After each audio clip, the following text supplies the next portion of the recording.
আসসালামু আলাইকুম। কেমন আছেন আপনারা সবাই? আল্লাহর অশেষ রহমতে আমি অনেক বেশি ভালো আছি। আজকে আমি শেয়ার করব হাতে মাখা দেশি মুরগির ঝোল। আশা করি আমার আজকের রেসিপি আপনাদের ভালো লাগবে। যদি ভালো লাগে প্লিজ একটি লাইক দিবেন। এখানে আমি একটি হাঁড়িতে রান্নার রেগুলার হাফ কাপ তেল নিয়েছি, দিয়ে দিয়েছি কিছু গোটা মশলা, এলাচ, লবঙ্গ, দারচিনি এবং গোলমরিচ। এখন আমি 1 মিনিট ভেজে এখানে আমি 1 কাপ পেঁয়াজ কুচি দিয়ে দিয়েছি। পেঁয়াজগুলো আমি হালকা সফট হয়ে আসা পর্যন্ত ভেজে নিব। পেঁয়াজটা যখন হালকা ব্রাউন কালার হয়ে এসেছে ওই পর্যায়ে এখানে আমি একটি মুরগি আগে থেকেই আদা, রসুন, হলুদ, মরিচ এবং স্বাদ মতো লবণ দিয়ে 1 ঘন্টা ম্যারিনেট করে মাখিয়ে রেখেছি। সেই মুরগিটাকে ঢেলে দিব।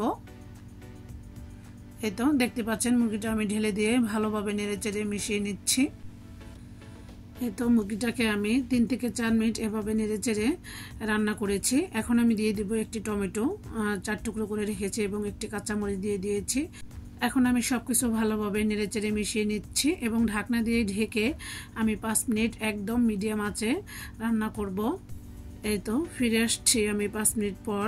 ঢাকনা উঠিয়ে আমি আবারও ভালোভাবে নেড়েচেড়ে দিচ্ছি। দেখতে পাচ্ছেন মুরগি থেকে কিছুটা পানি বের হয়েছে, টমেটোটা গলে গিয়ে।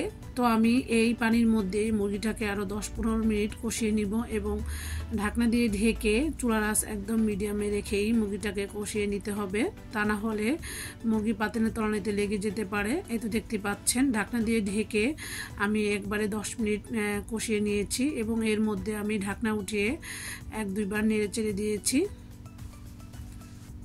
এই তো আমি আবারও ঢাকনা দিয়ে ঢেকে আরও 3 থেকে 4 মিনিট কষিয়ে নিব। ফিরে আসছি 3 থেকে 4 মিনিট পর। দেখতে পাচ্ছেন মুরগি থেকে তেলটা ছেড়ে দিয়েছে, তার মানে মাংসটা আমার একদম কষানো হয়ে গিয়েছে। তো আমি 15 থেকে 20 মিনিট মুরগিটাকে কষিয়ে এখন আমি দিয়ে দিচ্ছি 7-8 টুকরো আলু। আলুটাকেও আমি অফ ক্যামেরায় খুব ভালোভাবে ভেজে নিয়েছি।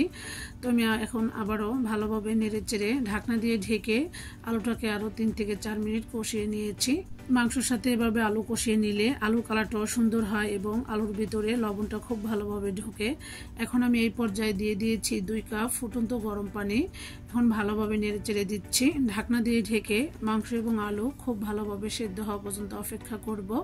তো আমি এই পর্যায়ে আমার বেশিক্ষণ রান্না করা লাগবে না, যেহেতু আমার আলু এবং মাংস দুটোই খুব ভালোভাবে আগেই সেদ্ধ হয়ে গিয়েছে। তো আমি একটু ঝোল ঝোল রাখবো, তাই এখানে আমি একটু বেশি করে পানি দিয়ে দিয়েছি। আমি অফ ক্যামেরা চেক করে দেখেছি মাংস এবং আলু দুটোই খুব ভালোভাবে সেদ্ধ হয়ে গিয়েছে। এখন আমি 2টি কাঁচামরিচ দিয়ে দিচ্ছি এবং দিয়ে দিচ্ছি 1 চা চামচ এলাচ এবং জিরার গুঁড়া ভালোভাবে ভেজে গুঁড়ো করে নিয়েছি, সেখান থেকে 1 চা চামচ দিয়ে দিয়েছি। এই তো আলহামদুলিল্লাহ আমার রান্নাটা একদম কমপ্লিট হয়ে গিয়েছে। এখন আমি ঢাকনা দিয়ে ঢেকে চুলার আঁচ একবারে বন্ধ করে দিয়ে এভাবে 5 মিনিট রেখে দিয়েছি। এতে করে মশলার ফ্লেভারটা মাংসের ভিতর খুব ভালোভাবে ঢুকবে। মাশাআল্লাহ, দেখতে পাচ্ছেন মাংসের কালারটা কতটা লোভনীয় দেখাচ্ছে। রেসিপি কেমন লেগেছে অবশ্যই কমেন্ট করে জানাতে ভুলবেন না। তো আজকের মতো এখানে বিদায় নিচ্ছি। সবাই ভালো থাকবেন। আল্লাহ হাফেজ।